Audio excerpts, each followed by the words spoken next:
Okay, habari za siku ya leo, wadau na wasikilizaji wa channel yetu maalum kwa ajili ya kufuatilia vipindi vyetu vya kila siku. Leo tunaendelea na somo lingine. Kama tulivyoona kipindi kilichopita. Kipindi kilichopita kidogo tulikuwa tunazungumzia uraibu wa pombe na tukasema kwamba mpango mfupi wa msaada wa kisaikolojia. Kwa hiyo kuna mpango mfupi ambao mtu lazima aufuate ili kusudi aweze kufanikisha ratiba yake ya kila siku. Kwa hiyo ukiingia kwenye YouTube channel yetu utaangalia RM77 Focus and Journey. Kwa hiyo kwa ajili ya vipindi mbalimbali ambavyo tunavirusha kwa ajili ya kuelimisha watu pamoja na jamii ya Watanzania kwa ujumla. Kwa hiyo leo tunaendelea na kipindi cha leo ambapo inabidi nirudishie, inaona imetoka hii. Sio mbaya. Hii tutahifadhi hapa. Maana hii ni masomo endelevu kwa ajili ya watu wengine.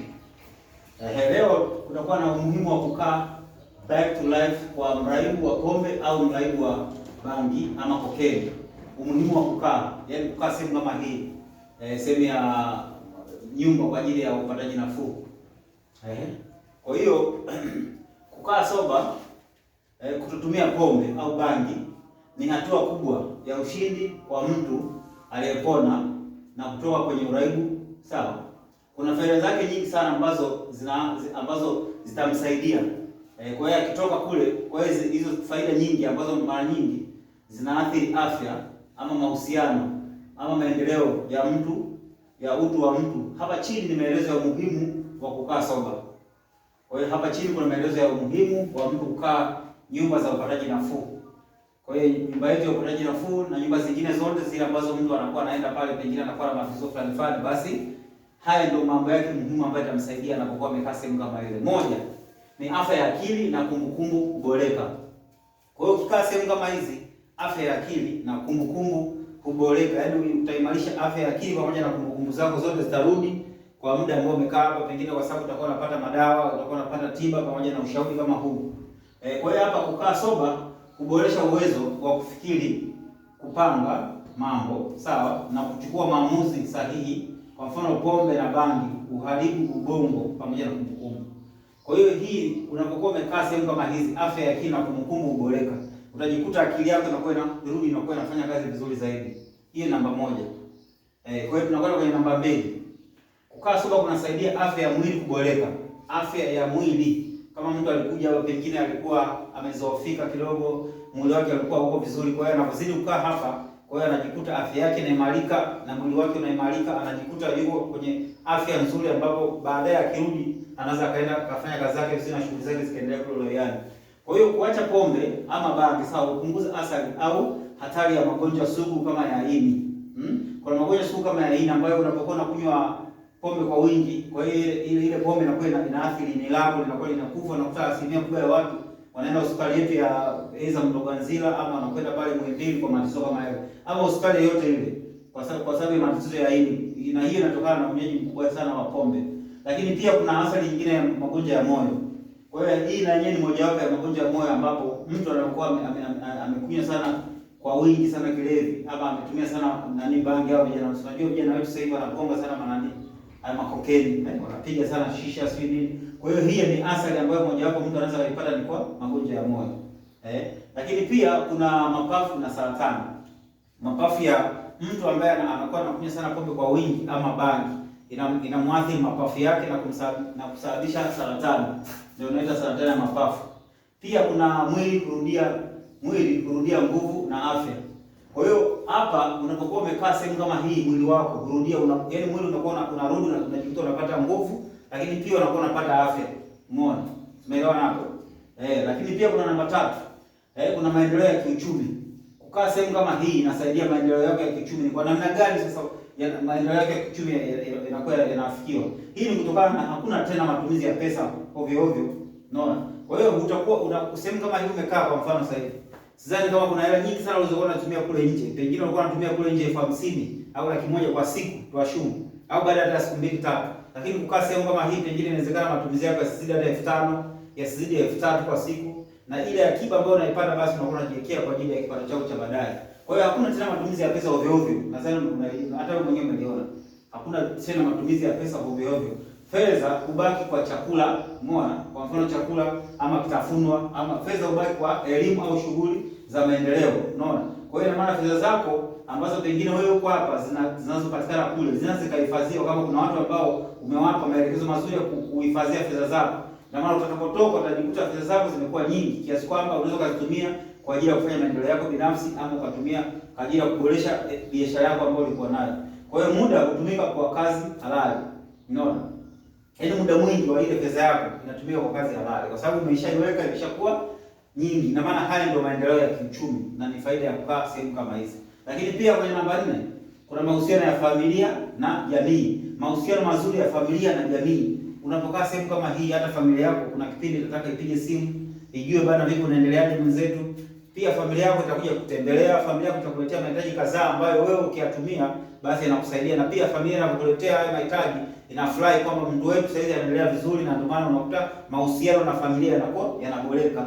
Umeona? Kwa hiyo mahusiano na familia na jamii, hata ile jamii tu ambayo pengine utakaporudi kule ama ukiwa hapa, jamii inakwenda kuaccept. They accept you kwamba sasa hivi jana fulani alikuja hapa iko hivi, lakini sasa hivi yuko hivi, amebadilika, anasoma, anajisomea, anafanya mazoezi, anajifulia nguo, anaamka asubuhi. Yaani shughuli zake yeye mwenyewe anajimanage, yeye mwenyewe anajisimamia na hakuna mtu akumnani. Kwa hiyo maana tayari hata jamii inaona kweli huyu mtu amebadilika na amekuwa yuko vizuri. Kwa hiyo hii hapa ipo kwenye upande wa nani? Upande wa, lakini pia kukaa sobra kurudisha upendo na uaminifu. Umeona? Inarudisha upendo pamoja na uaminifu kama nilivyozungumza, lakini pia inasaidia heshima kutoka kwa familia na jamii, mahusiano bora urejea. Kwa hiyo hiyo nimetaka kulizungumzia. Kwa hiyo heshima pamoja na kurudisha mahusiano bora kwa jamii inarejea. Kwa hiyo ni faida mojawapo ya mtu ambaye anakaa sehemu kama hizi za uangalizi. Lakini pia namba 5 na umuhimu wa kukaa sober au back to life sober living house, utulivu wa kiroho na maadili. Yaani mtu anakuwa na utulivu wa kiroho na maadili, anakuwa amekaa sehemu kama hii, moyo wake na fikra kupata mafundisho kama haya yanamsaidia pamoja na kuwa vizuri kiroho na kifikra pamoja na afya yake na mahusiano kwa ujumla. Kwa hiyo hapa utulivu wa kiroho na maadili inasaidia maisha ya kiroho kuimarika, sawa? Unaweza kuishi kwa maadili na kuwa karibu na imani yako ya dini. Umeona? Kwa hiyo ina maana hii hapa inasema kwamba unaweza ukaishi kwa maadili na kuwa karibu na imani yako ya dini. Na maana unapokaa sehemu kama hii unajikuta unajisomea vitabu vya dini. Kama wewe ni Mkristo utachukua Biblia ama utachukua nini wanaita kama wewe ni imani ya dini ya Kiislamu basi unaweza ukachukua kitabu cha dini ya Kiislamu utajisomea pale na utajikuta maadili yako yanakuwa yanaimarika kila siku. Unaona? Kwa hiyo hii hapa inasema ya kwamba kuishi kwa maadili na kuwa karibu na imani yako ya dini. Hiyo ni faida moja ya kukaa sehemu kama hizi. Lakini pia kuna namba 6, hii ni kujiamini na kujitambua upya. Unaona? Unajiamini na kujitambua upya. Kujiamini na kujitambua upya kwamba bwana mimi nimekaa sehemu kama hii sasa hivi najiamini, sasa hivi najitambua kwamba mimi sasa hivi nilikuwa hivi, lakini sasa safari hii nimebadilika, niko hivi. Na maana tayari ushajitambua. Yaani umeshakuwa mtu mpya tena, umeona? Kujiamini na kujitambua pia, kuepuka kuanguka tena. Yaani sasa hii hapa inakuepuka kuanguka tena, na maana kama ulikuwa ni mlevi ama ulikuwa unafuta bangi ama vyovyote vile, ina maana tayari unaepuka sasa kwamba vile vitu usitaki kufanya tena. Kuanzia sasa nitabadilika, nitakuwa hivi na hivi na hivi. Kwa hiyo inasaidia kunapokaa sehemu kama hizi. Unaona? Na kukaa soba, sawa, huruhusu kujitambua upya. Umeona? Kukaa soba huruhusu kujitambua upya. Umeona? Kukaa soba, sawa, kunasaidia kujijengea malengo mapya.